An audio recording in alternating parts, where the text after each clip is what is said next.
मेरा सवाल मृत्युंजय जी से है। आप उस पार्टी से बिलोंग करते हैं जिसने बिहार में सन 2000 के समय जंगल राज लाने का काम किया। आप उस पार्टी से बिलोंग करते हैं जिसने अपने समय में ऐसा कर दिया कि महिलाएं शाम 6 बजे शाम ढलने के बाद से अपने घर से बाहर नहीं निकल सकती थी। आप उस पार्टी से जिसने बिहार में चारा घोटाले जैसे एक बड़े फ्रॉड का काम किया है। तो आपका इन सारी चीजों पे आपका कहना क्या है? अरे बाप रे, ये तो धोती खोल रहा है। मेरा सवाल बीजेपी से है, खासकर कि जब नीट की परीक्षा में चीटिंग आई तो तब के हमारे एजुकेशन मिनिस्टर ने उसको नकार दिया। फिर जब ये स्कैम पता चला तो उन्हें जब ये आश्वासन मिला कि हाँ चीटिंग हुई, तब उन्होंने संसद में खड़े होकर इस बात को बोला कि हाँ हमसे गलती हुई है। तो एजुकेशन के मामले में आपने कितने IITs बना दिए? उसके बाद जिस जगह पे ये डिबेट हो रही है नोएडा, जिसकी नींव खुद कांग्रेस के समय पे रखी गई राजीव गांधी द्वारा, आपने उसके अलावा कैसे ऐसे हब खोल दिए?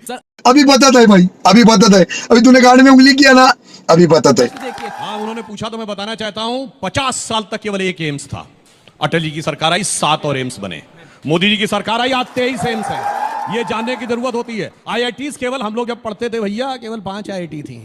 आज कितनी सारी IITs पूरे देश में खुल गई हैं। 300 से अधिक नए मेडिकल कॉलेजेस खुले हैं, जो हमारी मेडिकल की सीट वो डबल हुई है। और अगर आपको ये भी बात समझनी है तो मैं एक और बात बताना चाहता हूं। अभी लोग बहुत बोल रहे थे, अब हमने मोबाइल खोलिए, देखिए रेट ऑफ इन्फ्लेशन क्या है इस समय, 3.61%।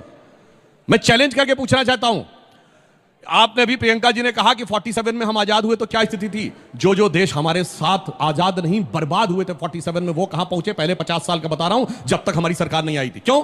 इजराइल 14 मई 1948 को बना, कहां था इजराइल 98 में जब हमारी सरकार आई? वो काम थे। जर्मनी तो बर्बाद हो गया था, east and west Germany divided. कहां जर्मनी खड़ा था 98 में और कहां हम खड़े थे? चाइना 49 में आया, कहां चाइना खड़ा था, कहां हम खड़े हुए थे? जापान तो बर्बाद हो गया था एटम बम के धमाके में, कहां जापान खड़ा था, कहां हम खड़े थे? उसके बाद जब हमारी सरकार आई 98 से पहले, मैं चैलेंज करके एक कोई ईयर बताइए जब rate of inflation rate of growth से कम रही हो। रेट ऑफ ग्रोथ रहती थी 2%, 2.5%, 1.8%, और रेट ऑफ इन्फ्लेशन 10%, 12%, 16%, 26%।